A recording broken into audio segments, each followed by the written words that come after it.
Hi, it's Miss Casey. Good morning. How are you doing? It's Wednesday. Happy Hump Day. It's the middle of the week officially.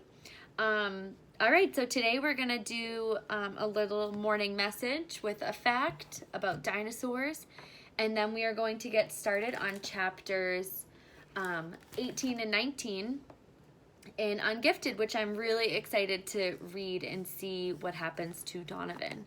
Very curious. All right, so let's get started. So I'm going to say good morning to Jack. Hi, Jack. I hope you're doing good. It is Hump Day, middle of the week. And I'm going to say good morning to Luke. Hi, Luke. I hope you're having a good morning as well. I miss you both so much. All right, let's get started. So today is Wednesday, our calendar sentence. Wednesday, July 29th, 2020. And the weather today is supposed to be sunny with a little bit of clouds. We have a high of 91 degrees and a low of 71 degrees. So it's pretty hot out there. Might want to stay inside and stay cool. Unless you're going swimming, then that is awesome. And then our fact today for dinosaurs is there are roughly 700 known species of extinct dinosaurs. I thought that was really interesting. And I also don't think I had read that before, and I've been reading a lot about dinosaurs lately. So, 700 known species. That is pretty interesting. All right, so let's get started on chapters 18 and 19. So I remember yesterday I said we were going to start off with Dr. Schultz. So I was curious to see what he had to say. So this chapter, Unmasked, Dr. Schultz, IQ 127. All right. I was in my car heading back to the office, but something didn't sit well with me. I couldn't quite put my finger on it. Expressing my appreciation to Mrs. Patterson had been the right thing to do. We all had dodged a bullet, thanks to her. She had saved the district an enormous amount of aggravation, irate parents, frantic phone calls, summer plans changed, complaints to the school board, and maybe even the state. It would have been the biggest mess-up of the year. Well, second biggest. Perhaps it was the academy itself that had unnerved me. That place always made me uneasy. Don't get me wrong, gifted programs are an essential resource for a school district. The trouble with them is they attract so many know-it-alls. I stopped at a light, frowning. Something Kyle Osborne had said was still rattling around my head. Where's? I couldn't recall the name. Dominic? Donnelly? Followed by, not on another one of his extended bathroom breaks. Extended bathroom breaks. That was the answer. It was common enough for an unmotivated student to kill time in the bathroom, hoping to make this day's speed by, but not at the academy. There were no mediocre students there. And if one of our biggest and brightest had decided to squander his placement, he should step aside in favor of someone who wouldn't waste the opportunity. As soon as I was back at my desk, I called Brian Del Rio. Maybe he could identify this missing kid. He was out of the office. Page him, please, I said, and sat back to wait. As my eyes passed over the screensaver on my computer, it occurred to me that Brian might not even be the only resource of information about that class. There was also Noah's YouTube channel. I winced. Eucalicious. Not the easiest name to spell, but I found it soon enough and stared in amazement. 114 featured videos? Noah had the highest IQ in the history of the district. But from the looks of this, all the boy did was run around with a flip camera. My attention was instantly drawn to Tin Man, Metallica, SquarePants, exposes teacher's underwear. God bless America. It had already been viewed more than 6,000 times. That wasn't good. What could be a bigger mess-up than a lawsuit over the misconduct of a robot? I clicked on the link, and the clip began to play. It showed Mrs. Bellavacqua laying papers on a semicircle of desks. As she moved, Tin Man rolled into the picture, falling in behind her, matching her pace almost perfectly. The forklift mechanism began to rise, catching the hem of her full peasant skirt. It went up, until there was more of Mrs. Bellavacqua on the screen than I cared to see. Judging by the giggles in the background of the video, the last person to notice this was Maria herself. When she finally did, the screen prompted my computer to warn me that my speakers were in danger. And right before the clip ended, the camera swung around and focused on the student who was operating the robot's joystick controller. My blood turned ice in my veins. It was, oh no. I had a vision of an upturned face staring wide-eyed into the wreckage of the Hardcastle gym. That nameless face was the first thing I saw every morning, and the last thing I saw at night. It had stared in my wildest nightmares, taunting me, driving me crazy for weeks. Dominic, Donnelly, Donovan. It was him. Oh my goodness. Oof. All right, so now we're on to the cheating investigation, the interview. So this is Miss Bellavacqua's interview with Chloe Garfinkel. Miss Bellavacqua, I've noticed that you and Donovan are pretty good friends. Chloe, I guess. Miss Bellavacqua, would it bother you if he had to leave the academy? Chloe, why would he have to leave? Miss Bellavacqua, you have a brilliant mind, Chloe. You must have noticed that Donovan doesn't share your academic abilities. Chloe, he's got a lot of good things going. Miss Bellavacqua, you know as well as I do that operating a video game joystick doesn't compare to the kinds of strengths we value here. Chloe, well maybe, but he passed the test. Miss Bellavacqua, did he? Chloe, you know better than I would. The scores were reported to the school, not to me. Miss Bellavacqua, we're beginning to suspect that someone helped Donovan. Was it you, Chloe? Chloe, how could I possibly... You mean a hacker? That would be hard. You'd have to override the encryption of a secure internet connection from the state. Miss Bellavacqua, exactly. I see you know how it's done. Chloe, yeah, but that doesn't mean I did it. Not for my own mother. Miss Bellavacqua, but for your boyfriend? Chloe, Donovan is not my boyfriend. I don't have a boyfriend. Miss Bellavacqua, calm down. No one is making any accusations. Yet. Chloe, honestly, Miss Bellavacqua, we knew Donovan was in trouble with the test. We offered to help him study, but he just couldn't. It didn't work out. Miss Bellavacqua, define we. You and who else? Chloe, are you asking me to rat out my friends? Whew. All right, next chapter. Unwelcome. Donovan Curtis, IQ 112. I was pretty good at video games, but never had I felt more comfortable with a joystick in my hand than when I was driving Tin Man. The robot was like an extension of my will, the slightest twitch of my finger, and he was instantly obedient to the controller. It was as if my every thought could make him dance. For once, we weren't in the lab. With the state robotics meet barely a week away, it was time to simulate competition conditions. The team had spent all morning converting the gym into a perfect copy of the Duchess Auditorium, where the tournament would take place. Tin Man moved back and forth, accepting inflated rings from Abigail and placing them on pegs, which we had attached to the gym's climbing apparatus. We'd even set up the pit, which would serve as our headquarters at the meet. It supplied everything from tools and spare parts for Tin Man to a cooler of Eucalade, a high-energy drink that, according to Noah, hydrated faster than Gatorade. Most of the team was gathered around Oz, their eyes panning back and forth from the robot to the teacher's stopwatch. They let out an incredible groan when I raised one of the rings too high and had to stop the robot to lower the mechanism down to the peg. That cost us time for sure. Easy, Donovan, the teacher cautioned. Remember, you've got a stronger motor in the forklift. At last, Tin Man placed the final ring, swung around, and headed for the starting position. The stopwatch beeped, and Oz called out our time. Best we've ever done, people, even with a few hiccups. This is going to be our year, Latrell crowed. We broke out the Eucalade and toasted Tin Man and one another. Chloe had brought brownies, so it was kind of a party. It actually reached the point of some good-natured trash talk directed toward Cold Spring Harbor, and how Tin Man was going to leave their robot lying in the dust. Of course, our team members were too polite for real trash talk, so I had to show them how it was done. Their hunk of junk doesn't stand a chance against Tin Man.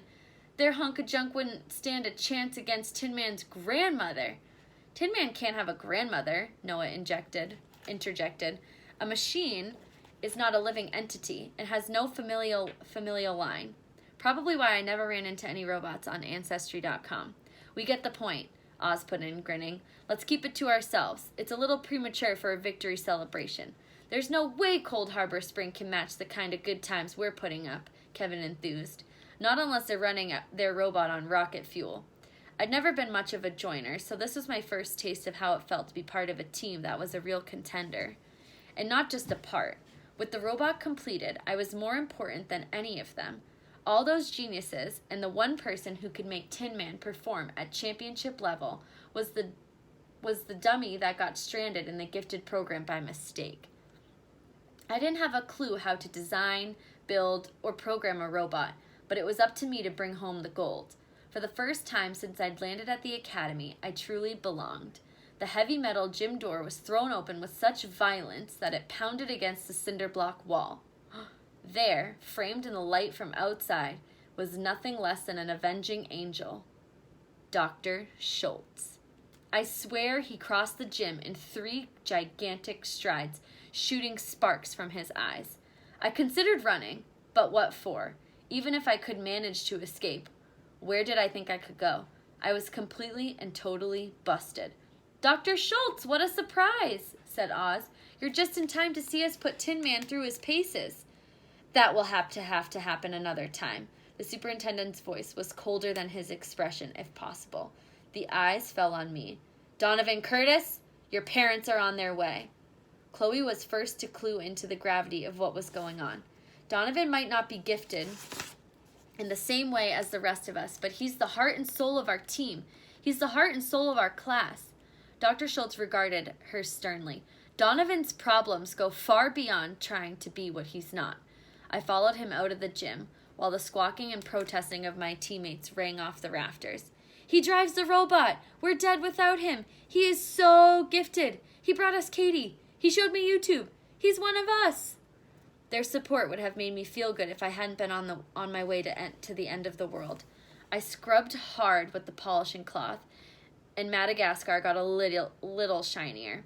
Maybe it was so dark in the sub-basement of the administration building that it was hard to tell Africa from South Africa. I was in the dungeon, or at least the closest thing they had to a dungeon in the Hardcastle School District. My sentence was to polish up the bronze world I had knocked off Atlas's shoulders all those weeks ago. The worst part wasn't the polishing. It was chipping off the years of bird droppings that had ossified by a chemical process. I'll bet even Noah Eucalyptus couldn't explain. It was all useless, of course. There was no way Schultz was going to put up this thing again, not after what had happened. But he wanted it perfect and gleaming in its hiding place. Actually, what he really wanted was for me to suffer. Believe it or not, cleaning the celestial sphere as part of 20 hours of community service was my only punishment for everything that had happened. My family was not going to have to pay for the repairs to the Hardcastle gym. I was off the hook, a survivor, just like my ancestor, James Donovan, when he climbed out of the icy North Atlantic and into the lifeboat. Whacking the statue with a branch had been a dumb thing to do, but in the end, it fell within the range of normal wear and tear. The rusted bolt was at fault, not me. Now the only question was, would the insurance company pay for a design flaw from a foundry that no longer existed? You got off easy, Donovan Curtis, the superintendent had told me sternly at the meeting with my parents. I hope you realize this could have gone a lot harder on you. He called me by my full name, almost as if he was afraid he might forget it again. I couldn't blame him. These past weeks must have been like chasing a ghost. That's probably why he was so animated when he added, I suppose I don't have to tell you you're no longer a student at the Academy for Scholastic Distinction. Seated between Mom and Dad, I'd recoiled as if he'd slapped me. I didn't much care about the academy. I'd never belonged there in the first place, but it hurt to be off the robotics team. My mother cried, but that wasn't exactly breaking news. She cried whenever anyone got voted off the island on reality TV. I understood her disappointment, though. As of today, I wasn't gifted anymore. Not only that, but I was responsible for the biggest town disaster since the famous gas line explosion of 1986, which ruptured a drainage pipe and filled the Hardcastle Public Library with raw sewage up to the 2nd floor. Ew. Worse still was how Dad took it in stride. Some of that might have been his good mood at finding out he wasn't going to have to foot the bill for a new gym. Mostly, though, it said he had never truly believed I was gifted in the first place. His only comment was, Do you think turpentine will take that bumper sticker off the car? I never gave much thought to the fact that me being at the academy had been such a big deal to him, but for some reason it bugged me that he wasn't more upset to learn the whole thing was a sham. You always suspected, huh, Dad? He was quiet for a moment, then. You know that website you like, the one about the ancestors and great-granduncles and old-time relatives? Well, I did my share of that kind of poking around when I was your age. That didn't make sense. They had Ancestry.com when you were a kid? Well, back then they called it the library, but if you go through enough microfiches, you can learn the same things. The names you dig up, I've heard most of them before. Irish forebears who moved to America, Canada, England, Australia, places like that. Amazing. I still couldn't explain why I did the things I did, but at least now I understood why I turned to Ancestry.com to look for answers. All those people went on to different jobs, he continued. Teacher, construction worker, lawyer, gravedigger, even a mayor, and a couple of city councilmen. As far as I can tell, they all lived satisfying, happy, productive lives. But you know what? Not one of them was especially gifted. Think about that. And maybe you'll see why I'm not so crushed about this. What matters, the only part I really care about, is that you're happy. It was such an impressive speech for a normally quiet guy like my dad. There was only one problem. I wasn't happy. In fact, I was pretty far from it. It was completely outside my control, but I felt like I was letting the robotics team down.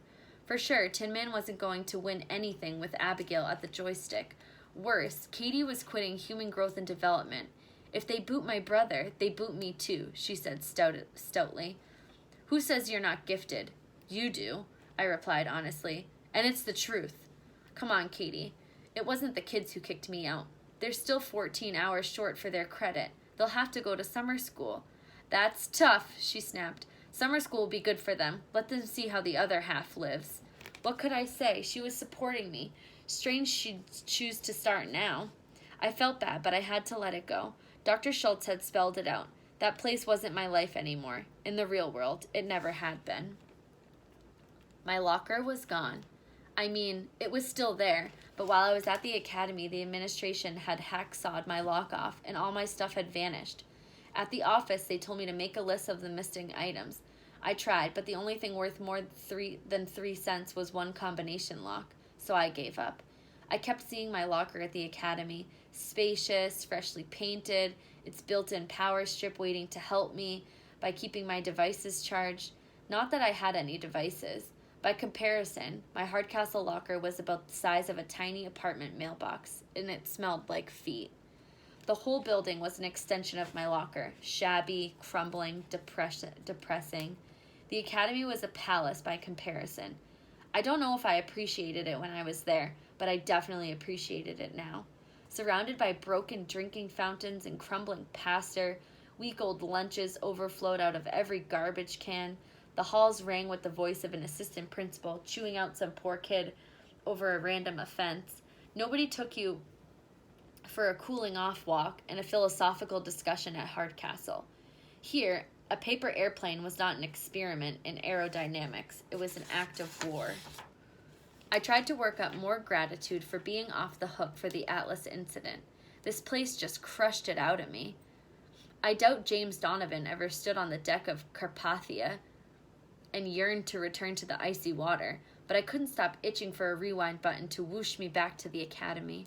It was so silly, I know. I never said I was gifted. I just wish I'd been better at faking it.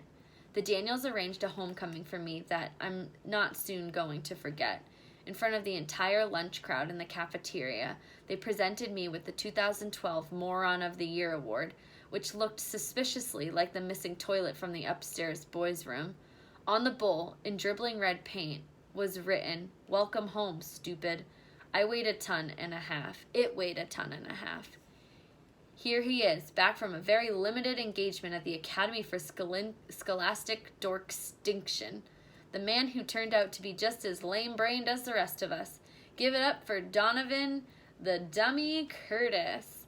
I didn't die of humiliation. I only wanted to. There were a few lukewarm cheers, but most of the kids didn't quite know what to make of it. I'd only been gone a few weeks. Half of them might have figured I took a long trip or had mono or got suspended or something. Probably a lot of them thought, who's Donovan Curtis? Come on, you guys, Sanderson groaned to the crowd. If it isn't loud, he won't understand it. I hefted my award, which must have tipped the scale at 35 pounds, and swung it at the Daniels. The seat came off, whacking Nussbaum in the back of the head before cracking on the floor. That got a bigger response than the announcement of my award. My one consolation was that Chloe wasn't here to witness this. I didn't know for sure, but she struck me as a pacifist. At any rate, toilet fighting was probably a no-no. This might have cured her of her longing to be normal. If it didn't, she was nuts. Come on, man, Nussbaum offered. We'll buy you lunch. I brought my lunch, I said stubbornly. Then grab a table, Sanderson instructed, rubbing the back of his head. And don't forget your award. Well, what's left of it. I was wary. I'm not going to get blamed for stealing this, am I? I'm running low on schools I haven't been kicked out of yet. See, that's what we've been missing around here. That Donovan sense of humor, Nussbaum noted. Welcome home, bro. The place wasn't the same without you. We had lunch with Heather and Deidre. Apparently, those four had been eating together for weeks. That made me the party crasher. I'd thought the one good thing about coming back to Hardcastle was at least I'd fit in. Guess again. As it turned out, I had to throw my sandwich away.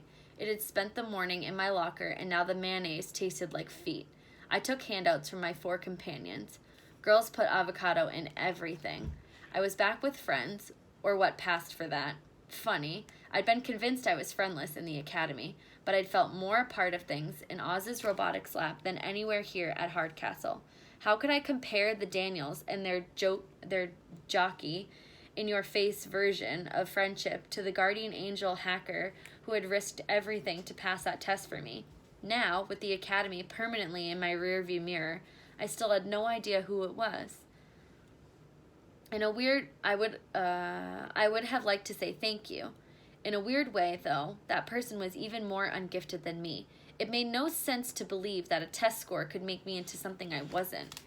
Classes at my new old school weren't better, exactly, but at least I understood what was going on. I'd been faking it for so long at the academy that it was startling to suddenly know actual answers. I even raised my hand a few times in math, until Sanderson bounced a spitball off my skull and hissed, "Dude, this isn't the academy." And I couldn't help thinking, no, it sure isn't. You can see it in the paint job and taste it in the bad cafeteria food. You can hear it in the dead air that hangs in the classroom when the teacher asks a question. You can smell it in the sweaty gym socks, so different from the synthetic oil aroma of a set of mecanum wheels. While I was in the bathroom, someone stole my toilet, the award one, not the one I was using. I made a mental note to buy Febreze for my locker. On the way home, the Daniels and I passed by the statue of Atlas.